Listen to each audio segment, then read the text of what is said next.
Matic na yan. Alam mo, ilagay sa isip nila. Kaya nga, ang dahil ko sinasabi, pag kami ninonotaryohan ako mga bata, yung mga documents nila, kasi marami po akong libreng notaryo na dumadalaw yung mga kabataan.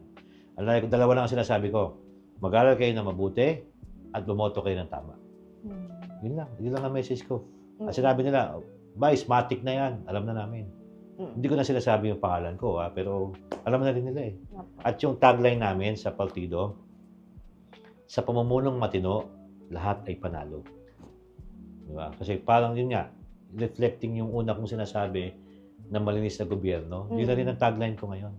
Diba, ang dati kong tagline, abogado ng bayan, may matibay na paninindigan. Ngayon po, yun na ang gusto kong maging, maging yung household na slogan. Pag matino ang pamumuno, lahat tayo panalo, lahat tayo aangat. Diba? Lahat tayo uunlad. At gusto ko umunlad lahat ng mga kababayan ko. Para sa malinis na gobyerno. Para sa